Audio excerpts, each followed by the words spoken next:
अवधूत चिंतन श्री गुरुदेव दत्त. श्री स्वामी समर्थ. माझ्या चॅनलमध्ये तुमचं सगळ्यांचं मनापासून आभार. चला तर मग आज आपला विषय आहे श्री स्वामी महाराजांची सेवा करत असताना आपल्या मनामध्ये वाईट विचार, आपल्याला कंटाळा येतो का, आपल्याला झोप येते का, त्याचबरोबर आपल्या मनामध्ये अश्लील विचार येतात का, तर ह्याचं कारण काय आहे ते सगळं आज आपण ह्या व्हिडिओमध्ये जाणून घेणार आहोत. व्हिडिओ स्किप करू नका, पूर्ण पहा. नवीन आला असाल तर एकदा चॅनलला सबस्क्राईब करून, लाईक करून, बेल आयकनचं बटन प्रेस करून ठेवा. म्हणजे मी अशीच नवनवीन माहिती तुमच्यासाठी घेऊन येत असते, ते सगळ्यांच्या अगोदर तुमच्यापर्यंत पोहोचत असते. चला तर मग स्वामी महाराजांची सेवा करताना किंवा आपण देवपूजा करताना आपल्या मनामध्ये वाईट विचार येतात किंवा आपल्या मनामध्ये अश्लील विचार येतात किंवा आपल्या पूजा करताना मन लागत नाही. आपण पूजा करतो आणि आपलं मन इकडं तिकडं जात असतं, की आपण देवासमोर पूजा करतो आणि आपल्या मनामध्ये मुलांचंच विचार येतं, आपल्या भावांचंच येतं, आईवडिलांचंच येतं किंवा नवऱ्याचंच येतं. ह्या सगळ्या गोष्टी आपल्या डोक्यामध्ये येत असतात आणि आपण पूजा करताना, स्वामी सेवा करताना आपलं मन इकडं तिकडं जात असतं. ह्याचं नेमकं कारण काय आहे? तर बघा, ह्याचं नेमकं कारण खूप शास्त्रीय कारण आहे. हे असंच आपल्याला विचार येतात म्हणजे हे असेच विचार येत नाहीत. ह्यांच्या मागचं सुद्धा कारण आहे. पूजा करताना, देवपूजा करताना आपलं देवपूजा करण्यामध्ये मन न लागणे, स्वामी सेवा करताना आपलं स्वामी सेवेमध्ये मन न लागणे, आपल्या मनात वाईट विचार येणे, आपलं मन इकडं तिकडं भटकणे. मग आपण काय करतो, हे सगळं आपलं मन असं करायला लागलं की मग आपली देवपूजासुद्धा आपण पूर्ण करत नाही आणि स्वामी सेवासुद्धा पूर्ण करत नाही. आपण अर्धवटच सोडून देतो. मग आपल्याला मग ती पूजा तशीच राहते. मग ते अर्धवट सेवा झाल्यामुळे सुद्धा आपल्याला त्याचे दोष लागतात, त्याचे वाईट परिणाम आपल्याला भोगावे लागतात. तर ह्याचं मागचं कारण हे आहे की आपल्या घरामधलं पितृदोष. आपलं पितृ पंधरवाडा झालं की आपल्या पितरांचं आठवणसुद्धा आपण करत नाही. तर सगळ्यात मोठा दोष तर असतो आपला पितृदोष. आपल्या घरामध्ये जर पितृदोष असेल तर आपल्याला देवपूजा करण्यासाठी, स्वामी सेवा करण्यासाठी आपलं मन अजिबात लागत नाही. आपल्यामध्ये, आपल्या स्वामीमध्ये सगळ्यात पहिलं स्थान कुणाचं आहे तर हे आपले पित्र आहेत. हे पित्र काही आपले वाईट करते असे नसतात. आपलं पित्रामुळे काही आपलं वाईट होतं असं नसते. पित्रामुळे आपलं खूप काही असं चांगलं होतं. पण एवढंच आहे की आपण त्या पित्रांसाठी, त्यांच्या संतुष्टीसाठी त्यांची आठवण आपल्याला करायची आहे, त्यांची सेवा करायची आहे. त्यांच्यासाठी सुद्धा आपण सेवा दररोज केली पाहिजे. ह्या सेवा दररोज पित्रांसाठी झालीच पाहिजे.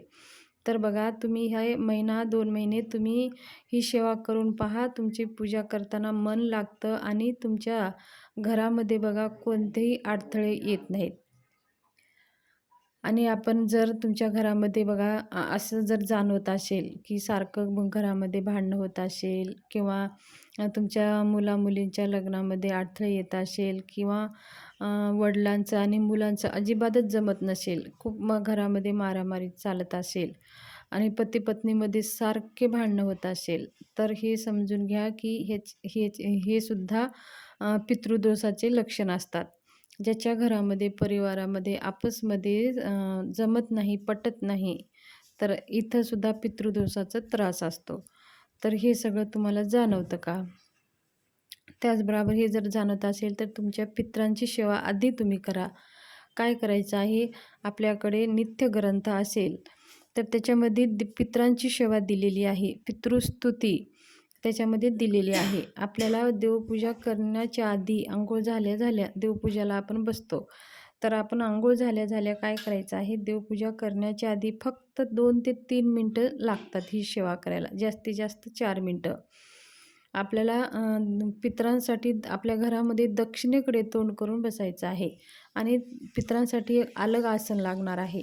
एक अलग पितरांचं, जसं आपलं देवाचं एक आसन असतं तसंच एक पितरांसाठी आसन घ्यायचं आहे आणि दक्षिणेकडे तोंड करून आपल्याला नित्य ग्रंथ घ्यायचा आहे आणि बसायचं आहे आणि आपल्या पितरांचं जे जे तुमचे पित्र, तुमचे आजी आजोबा, तुमचे आईवडील असतील किंवा आजी पणजोबा असतील, त्यांचं स्मरण करायचं आहे आणि पितृस्तुती काढायचं आहे.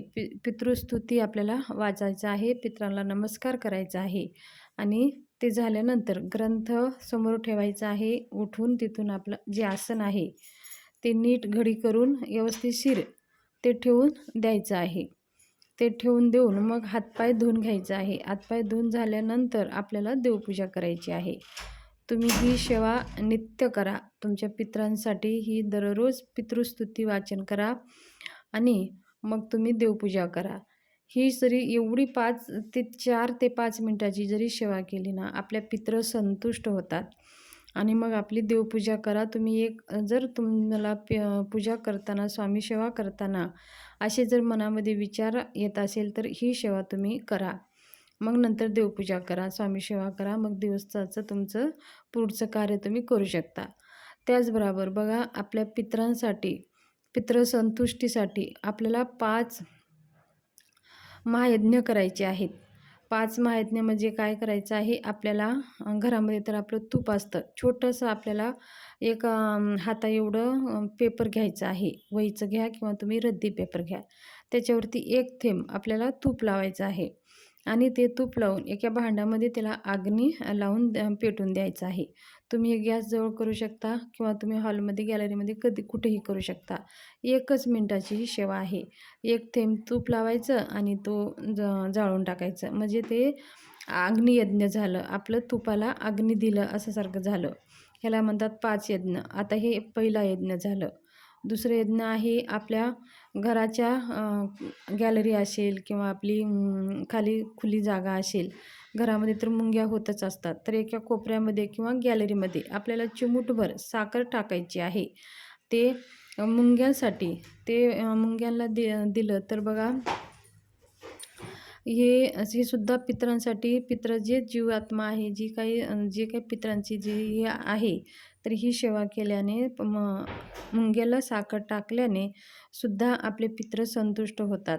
म्हणजे जे काही वाईट शक्ती आहे, वाईट नकारात्मकता आहे, ते खाऊन आपल्याला म्हणजे आपल्या 5 महायज्ञ म्हणजे ते एक दुसरं महायज्ञ आहे आणि आपले सगळे कार्य पूर्ण होतात आणि पित्रसुद्धा आपले संतुष्ट होतात. तिसरं म्हणजे आपल्याला कावळ्याला घास. दररोज आपल्याला 1 घास 12 वाजता, 12 ते 12:30 ह्या वेळेमध्ये आपल्याला गॅलरीमध्ये, गच्चीवर किंवा आपल्या दरवाजाच्या बाहेर जिथं कावळा येतं, पक्षी येतं किंवा कावळा जरी नाही आलं तरी पक्षी वगैरे त्यांच्या नावानं आपण काढून ठेवायचं आहे. पक्षी खाऊ द्या, पक्षी किंवा किडे, मकोडे कोणी खाऊ द्या, पण कावळ्यांच्या नावानं 1 घास आपल्याला काढून ठेवायचा आहे. हे दररोज नित्यसेवा करायची आहे. आणि बघा, आणि गाईसाठी आपल्याला एक घास गाईसाठी काढायचा आहे. आता आपल्याला गाई नाही, आपण दररोज कसं गाईला घास द्यायचं, तर मग काय करायचं, एक पेपर घ्यायचं किंवा एक पिशवी घ्यायची. एक आपली चपाती पोळी होण्याच्या झाली पहिली पोळी आपल्याला गाईसाठी काढून ठेवायचं आहे. तुम्ही 8 दिवस 15 दिवस असंच जमा करा. एकदाच तुम्ही गाईमध्ये कुठं आश्रम असेल, गोठा असेल किंवा गोशाळा असेल, तिथं नेऊन गाईला तुम्ही देऊ शकता. हे दररोज सेवा करायची आहे आणि ते 8 दिवसानं 15 दिवसानं एकदा तुम्ही नेऊन दिलं तरी पण चालेल. पण त्यांच्या गाईच्या नावानं 1 चपाती आपल्याला काढून ठेवायची आहे. दुसरी सेवा म्हणजे आपल्याला आपल्या घरामध्ये छोटे मुलं येतात किंवा आजूबाजूचे कोणी छोटे मुलं असतील तर दररोज आपल्याला त्यांना 1 चॉकलेट द्यायचं आहे. ते मनुष्य यज्ञ झालं. आपण प्रत्येक आपल्या घरामध्ये कोणीही माणसं येऊ किंवा छोटे मुलं येऊ, जे कोणीही आपल्या घरामध्ये येतात त्यांचं मान सन्मान करून चहा नाश्ता करून पाठवायचा आहे आणि छोट्या मुलांना 1 चॉकलेट तरी आपल्याला दररोज द्यायचं आहे. ते मनुष्य यज्ञ होतं. आणि बघा, अग्नीला जर तूप दिलं तर आपल्याला ते देवयज्ञ होतं आणि मुंग्याला जर साखर टाकली तर ते भूतयज्ञ होतं आणि कावळ्याला घास दिलं तर ते पितृयज्ञ होतं आणि गाईला जर आपण घास दिलं तर ते ऋषीयज्ञ होतं आणि मनुष्याला म्हणजे मुलांना जर चॉकलेट दिलं तर मनुष्ययज्ञ होतं. असे 5 प्रकारचे यज्ञ आपल्याकडनं घडतात आणि ह्याला काही आपल्याला खर्च लागत नाही. तर हे पितृसंतुष्टीसाठी, पितृदोषापासून मुक्ती भेटण्यासाठी आणि पितृदोष कमी करण्यासाठी हे 5 महायज्ञ आपल्या जीवनामध्ये जर का दररोज केले, तर आपल्याला पितृशांती करण्याची सुद्धा गरज नाही. दोषाचं आपल्याला एवढं शांती करण्यासाठी खूप काही खर्च लागतं. तर बिना खर्चानं गुरुमाऊलीनं सांगितलेली ही सेवा आहे. आपल्याला बिना खर्चानं ही सेवा दररोज करायची आहे. तर ह्याला काहीच वेळ लागत नाही. या नित्य जीवनामध्ये लावून घ्यायचं आहे. उठल्या-उठल्या चिमूटभर साखर मुंगीला टाकून द्यायचं. एक थेंब पेपराला रद्दीला तूप लावून जाळून टाकायचं आणि स्वयंपाक झाला की एक घास बाहेर दरवाजाबाहेर किंवा गॅलरीमध्ये ठेवून टाकायचं. एक चपाती आपल्या गाईच्या नावानं काढून ठेवायची आणि दिवसभरामध्ये कधीही एखादी मुलांना आपल्याला चॉकलेट देऊन टाकायचे. ह्या इतक्या सोप्या सेवा आहेत आणि ह्या आहेत छोट्या-छोट्या सेवा, पण ह्याचं रिझल्ट आपल्याला खूप सकारात्मक देतं आणि